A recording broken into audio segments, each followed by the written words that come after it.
talk about the history of video games, there's a couple games that you have to talk about, like Pong and Pac-Man and Super Mario Brothers, that really influenced the entire video game industry. And Xevious is one of those titles. Xevious influenced the vertical shooting game genre more than any other game, and is, in my opinion, one of the best video games ever made. And incredibly challenging, frustrating, and enjoyable all at the same time. This game was released in 1982 and has fortunately seen a comeback on Xbox Live. And I think Xbox Live is tremendous, and the Xbox Live Arcade, bringing back the old school games from the 80s and platformers from the 90s. And I can't say enough good things about Xbox Live. Not only does it bring back these great old school games, but it brings them back in high definition. You can play them through your HDMI cable into an HD TV, and it's just tremendous. Xevious is presented in its original native aspect ratio as you would have played it in the arcade, which is like a television laid on its side. It probably looks very familiar to those of you who have played games like Raiden, and there's so many games in this genre now. As a general rule, I think they're more popular in Japan than they are over here in the States, and I think that's unfortunate, because I personally like this genre a great deal. It's challenging, it's fun. As you know on this show, I love being the lone, daring starfighter against countless enemies, impossible odds, on a questionable, vague mission that usually doesn't matter anyway. Because, what's the point of this game is to get through it, to have fun, to rack up points, and to shoot things and watch them blow up. Xevious came out in the arcade in 1982 and has since been seen on game systems like the Atari 7800 and the NES. And in fact, the original Classic Game Room series, we reviewed the Atari 7800 version and a version for the PlayStation, which they remade. As you can see from the screen, you have two different weapon options. And that's one of the things that makes Xevious unique. But for starters here, you have your lasers, your twin cannons, I think they're lasers, maybe they call them something else, and your bombs. So you have to shoot your enemies in the air, and also bomb the enemies on the ground. And they're all shooting at you from different directions, and it's very challenging. What makes this game decidedly different from Raiden 3, for instance, which is one I recently reviewed, is that you can't power up your weapons to have this arsenal that fills the entire screen with your weaponry. You're basically limited to the two weapons that you start with.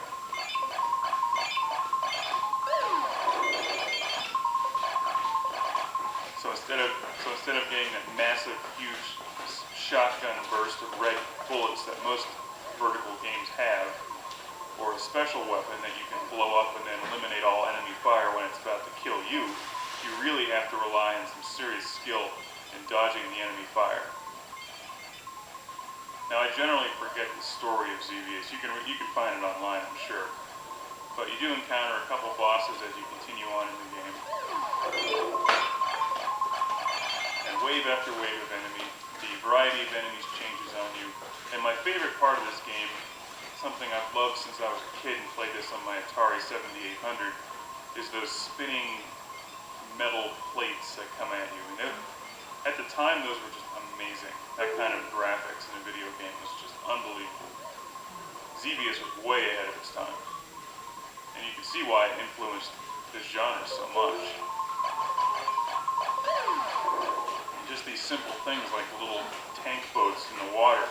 You can't just bomb them. You have to actually lead them with your bomb and hope that they run into it. So it requires a lot of skill to hit all the enemies in this and rack up serious points. And with Xbox Live, of course, they give you the added incentive of going for gamer points, which are addictive and a lot of fun to collect for no apparent reason. But the other great thing about Xbox Live, of course, is you can see how your score ranks up against everybody else and friends of yours. What's really incredible about Xevious is that this game came out in '82, and it really doesn't look any different than newer games today. Maybe it's slightly different, but I mean, there's only so much you can really do with a two-dimensional vertical scrolling game before it starts getting ridiculous.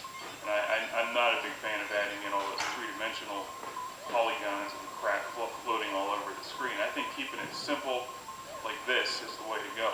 And that's why I like Xevious so much in games like Raiden 3. Now, I'm generally not a huge fan of using the Xbox 360 controller on this game. It's definitely challenging. I prefer the arcade-style joystick and buttons, but you know, what are you going to do when you just don't have a stand-up Xevious arcade machine in your basement? Xbox Live is about the best thing you can have. So it does require some skill to hammer away at the button, and also remember to bomb your enemies at a precise time. This is not a game where you can just hold down the fire button. It does give you an option to do a manual shot where you just fire at the rate that I'm firing at now, and also I use my other trigger to hold down the auto fire.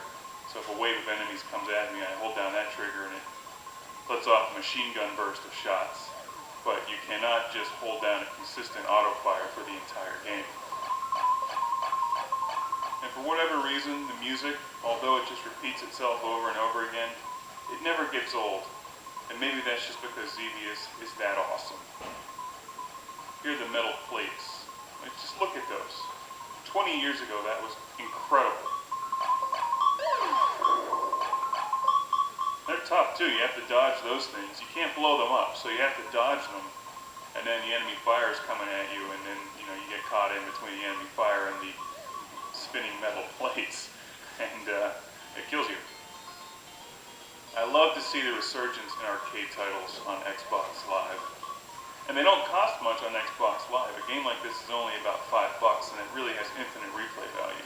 Even if you went out to find this for your Atari 7800 or NES, it would still cost you at least $5 or $6 when you add in the shipping cost. Because you probably end up finding it on eBay, for instance. But with the Xbox Live, you just download it and it's no problem. Now, I'm by no means the greatest Xevious player in the world. In fact, I'd like to get a lot better at this game because it really is one of my favorite games and always has been. Just need to find the time to sit down and get back into it. One of my favorite game systems is the Atari 7800, and that's one that I grew up with and had when I was a kid. And Xevious was up there with Robotron 2084 as my favorite game on the Atari 7800. I played it for hours and hours and hours and hours. And I'm glad to see that there's still a lot of interest in Xevious today. If you like this genre, you've never played Xevious before, you owe it to yourself to pick this game up on Xbox Live or the 7800 or the NES, and you've got to play Xevious. If you're really hardcore, you can go out and buy a real stand-up, coin-op Xevious machine like they would have had it in the arcades in the 80s, and you can put that in your living room, in your house.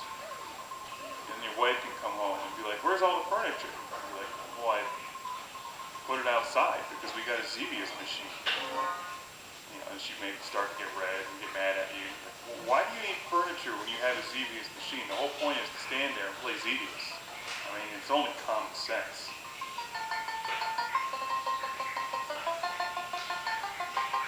It's like replacing your dining room table with the cocktail version of Ms. Pac-Man.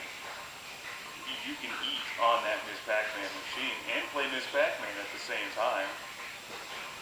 Hell, it worked with Pizza Hut.